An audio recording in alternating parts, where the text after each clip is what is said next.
Президент Садыр Жапаровтың бийлиги тушунда аткаруу бийлигиндеги эң маанилүү тармакка барган реформатор делген кадрлар четинен кармалып жатат. Анда 5 мүнөткө көңүл бөлүңүз, бирден тизмектейли. Кана эмесе жолдоштор, 1-5 мүнөт кийин ишиңерди токтото тургула.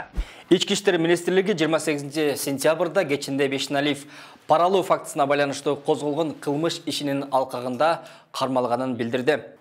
Анда чет өлкөлүк студенттерди атамекендик жогорку окуу жайларына кабыл алууда өзгөчө ири өлчөмдө $110 000 паралуу фактысы иликтенип жатканы жазылган. Алмаз Бешеналиев азыркы аткаруу бийлигиндеги резюмеси эң бай кадр болчу. Ал кыргыз, орус, немис, англис, түрк тилдерин билет. Алмаз Бешеналиев 2004-2007 жылдар аралыгында Германияда педагогика тармагында окуп келген. Иш тажрыйбасында 2012-2013 жылдары Варшавадагы Вистула университетинде проректор, чет тилдер институтунун директору.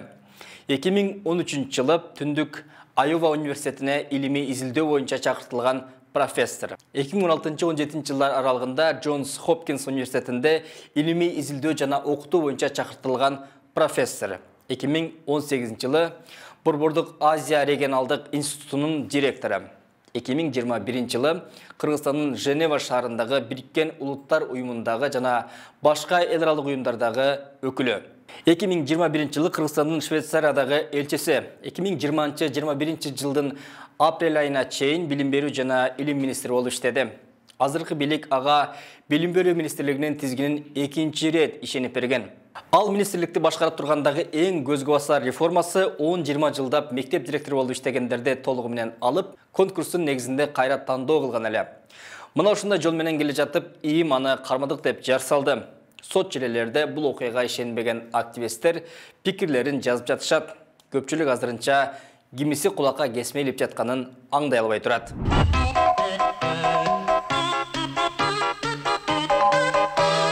Азыркы бийликтин дагы бир көздөй кадры Теңиз Бөлтүрүк болчу. Башкы прокуратура 13 сентябрда Бөлтүрүк Кумтөрдөгү коррупцияга байланыштуу кармалганын билдирген.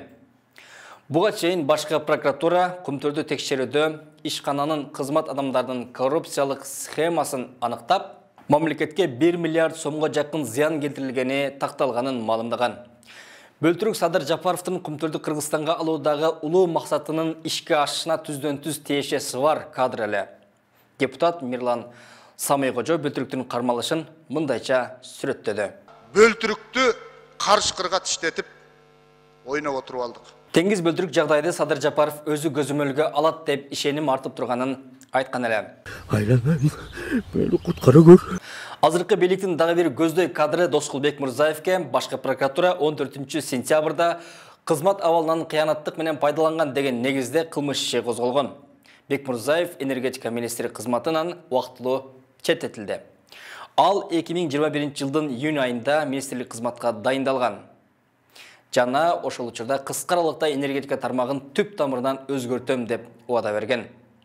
Анын тушунда өткөн жылы Токтогул суу сактагычындагы суунун деңгээли 7,8 миллиард куб метрге чейин төмөндөсө да, кести токтотуп коюуга жол берилген жок. Ал негизеле энергетика тармагында кризис деген сөздү айтпагыла деп эскерткен эле. Кризис деп атпайбы? Быйыл кыштан чыгуу кандай болот? Жакшы эле болот, Кудай буйрса, баары жакшы болот. Кризис деген сөз өзү туура эмес сөз да. Кризис деген өчүп калса, сөт күйөтө, кризис жок. Есть трудности, которые решаемы. Садыр Жапаровдун дагы бир ишенген, өзү алкап мактап турган министри Алымкадыр Бешеналиев. Бешеналиев прокуратура тарабынан 2 июнда коррупцияга айыпталып, камакка алынып, 16 июнда кайра үй камагына чыккан. Мунун натыйжасында Бешеналиев менен башкы прокурор Курманкул Зулушевдин тиреши жаралып, президент Садыр Жапаров экөөнүн тең кызматтан убактылуу четтеткен жана комиссия түзгөн.